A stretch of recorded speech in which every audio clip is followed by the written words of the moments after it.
ഇങ്ങനെ യശോദാദേവി ഓരോ വാശി പിടിക്കുന്ന സമയത്ത് എടുത്ത് കൊണ്ടുപോകും.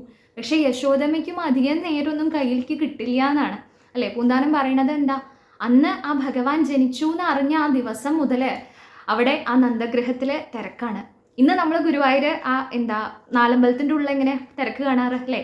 ആ വർഷങ്ങൾ ചെല്ലും തോറും തിരക്ക് വർദ്ധിച്ച് വരിക എന്നല്ലാണ്ട് കുറയണില്ലല്ലോ.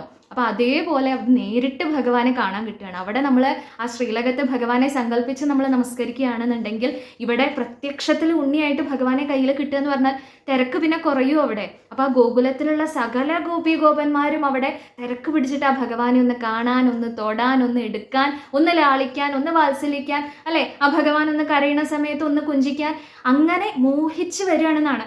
അപ്പോൾ ആ യശോദാദേവിക്കും രോഹിണി ദേവിക്കും ഒന്നും ഈ കുട്ടികൾ എടുക്കാൻ കിട്ടാറെന്നില്ല.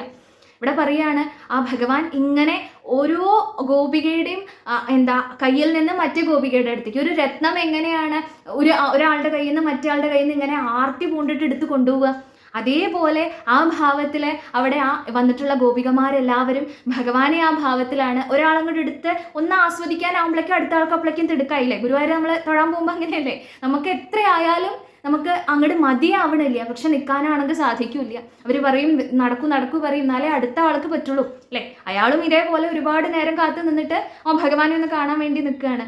ഇതേപോലെ ആ ഓരോ ഗോപികയും അതെ, ഓരോ ഗോപനെയും അതെ സന്തോഷിപ്പിച്ചും കൊണ്ട് ഭഗവാൻ ആ ഭാവത്തിൽ നിൽക്കുകയാണെന്നാണ് പറയുന്നത്. മൈക്കണ്ണിമാർ പലരും ഉണ്ണി എനിക്കെന്നുൽക്കണ്ഠയാ കളികൾ കാട്ടി വിളിക്കുമപ്പോൾ ഒക്കത്തിരുന്നു മറിയുന്ന ദയാംബുരാശേ തൃക്കാൽ തൊഴാനരുളു നീ കരുണാകടാക്ഷം എന്നാണ് പൂന്താനം പറയുന്നത്. അപ്പം അങ്ങനെയുള്ള ആ ഭാവത്തിൽ അവിടെ യശോദയും നന്ദഗോപുരം രോഹിണി ദേവിയും ഒക്കെ ഉണ്ടെന്നുണ്ടെങ്കിലും അവരെക്കാളും സമയം ശരിക്കും കിട്ടുന്നത്, ഭഗവാന്റെ സമയം കിട്ടുന്നത് അവിടെ വന്ന് ദർശനത്തിന് നിൽക്കണ ഗോപികോപന്മാർക്കാണെന്നാണ് പറയുന്നത്. അവരുടെ ആ ഒക്കത്ത് ഇരുന്ന് അങ്ങനെ കളിക്കുന്നതായിട്ടുള്ള ഗുരുവായൂരപ്പ അങ്ങേ നമസ്കരിക്കുന്നു എന്ന് പറഞ്ഞിട്ടാണ് ഈ ശ്ലോകം സമർപ്പിക്കുന്നത്.